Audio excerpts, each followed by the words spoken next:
David Eby was called to the British Columbia Bar in June of 2005. David articled with the Federal Department of Justice and graduated in 2004 from Dalhousie Law School in Halifax, Nova Scotia.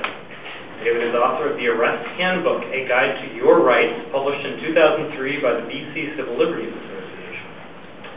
In 2006, David was the co-lead author of Pivot's report, Cracks in the Foundation, Solving the Low-Income Housing Crisis in Canada's Poorest Neighborhood.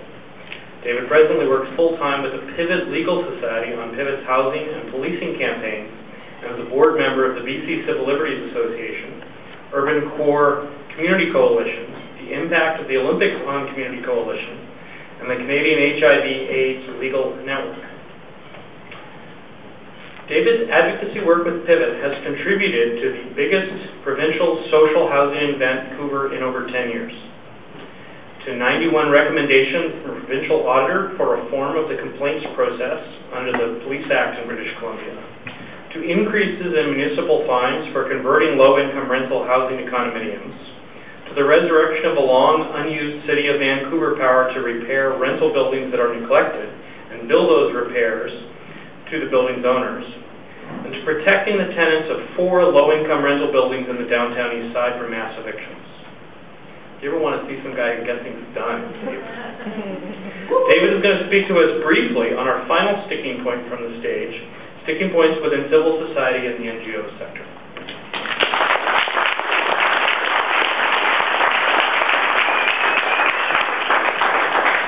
Thank you, Monty. Thanks, everyone, and thank you, Andrew, and thank you for Public Space, wherever you are, for organizing this.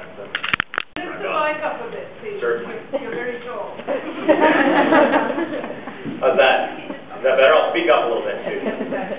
You know, you had told me 2.5 years ago when I started working on housing that I'd be sharing a panel sitting between the Urban Development Institute and the Canadian Taxpayers Federation. I would have been surprised. But you know, I think it's a great sign. I would love to debate Maureen about her policy initiatives, but at the same time, what I love is that our discussion is about how to build more affordable housing in Vancouver. And it's not that the highest and best use of the market in Vancouver is for rich people, and that poor people should just live somewhere else and we'll let the market do the work. So I appreciate that nuance, and that we've actually come quite a long way, and that we're all sitting on a panel trying to figure out how to get affordable housing in Vancouver. So I think that's great. I'm going to be really quick because I understand we're running a little bit behind. But there are 3, I was asked to speak about sticking points for nonprofit organizations, and there are 3 main ones that I see. And the challenges that I see is that nonprofit organizations cannot be as effective as they would like to be in terms of pushing government into making the policy reforms that they need to be.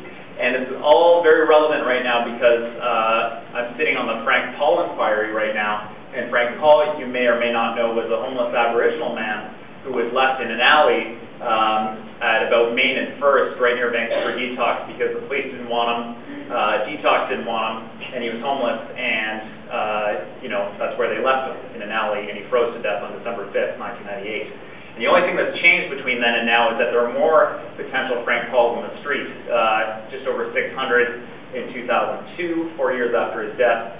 Now apparently over 2,000 people, according to Jeff Plant, the Civil City Commissioner. So we really need nonprofit organizations to be more effective. And how can they do that? Well, first of all, Canadian charity rules say that you can only do, if you're a registered charity, you can only do a very limited amount of advocacy, political advocacy, and that political advocacy can only be of a certain type. So if you're an organization under a $50,000 annual budget, you can do up to 20% of your budget political advocacy. If you get a little bit bigger, between $50,000 and $100,000, then you can do up to 15% of your budget only in advocacy. And if you're $200,000 or more, only 12% of your budget can be in advocacy.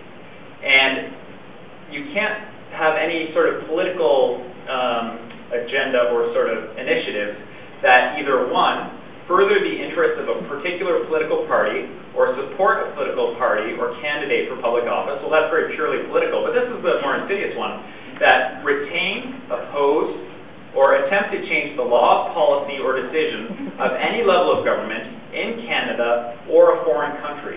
So if you're a charity, right, you're running a shelter, obviously your budget's over $200,000, and you see a policy that's either making people like Frank Paul, homeless, or that's preventing them from getting into housing, you cannot spend your budget on doing advocacy on that issue.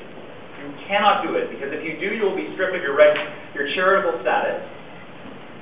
And if you're stripped of your status, not only will you not be able to issue tax receipts, which doesn't seem like maybe that big a deal, but also you have to pay back what you've already issued tax receipts for, which could be devastating for an organization. It could be a massive tax bill.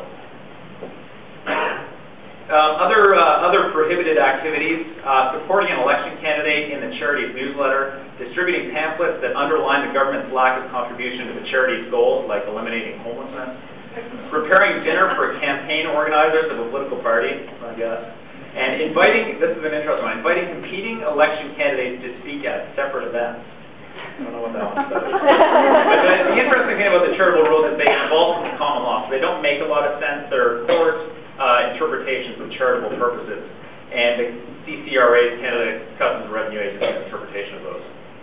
The second sticking point is that organizations who provide these services, housing, shelters, that know the issues best, that have the people that provide the services, are afraid to whistleblow because the vast majority, if not the entirety of their funding, comes from the government. And the government does not hesitate to punish agencies for speaking out. And I don't think I have to mention the name of an organization the Vancouver City Council cut a grant to for being too outspoken about the issue of housing in the downtown east side. And they were overt about it.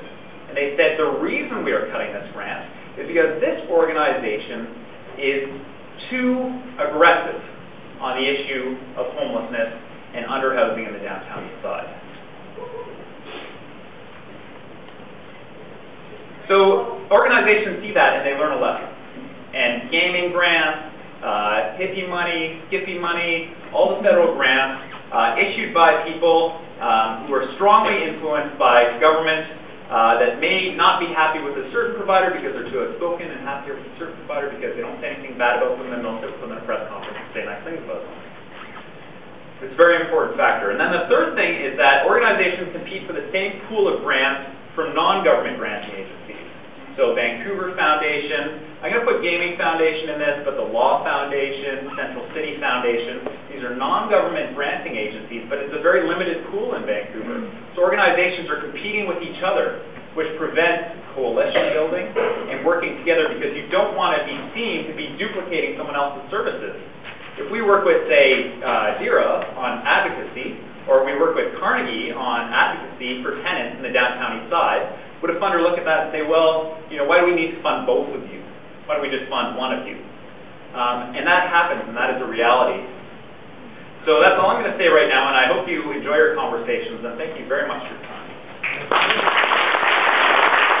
Work and leverage the skills of the private sector. There's a shortage of political will. There's an excess of local political resistance, sometimes called NIMBYism. And there are real structural problems to how the NGO sector can approach these. In a few minutes, we're going to brainstorm with one another on ways we might solve some of those sticking points. But first, we want to hear from you very briefly about sticking points we might have missed. So if any of you have a sticking point you think is a problem, please come up to one of the microphones here and briefly, in 30 seconds or so, we're just making a list. I'm the president of the General Strike Institute. My lawyer made me this way. This is a copy of the Canadian Human Rights Advocate newspaper that runs coast to coast. It was stolen from my employer, BC Maritime Employers Association. So this is the last copy, September '89. Employer subject for opinion is proof enough of firing person with a disability. Okay. No rule. Buddy, can you summarize what you're saying properly?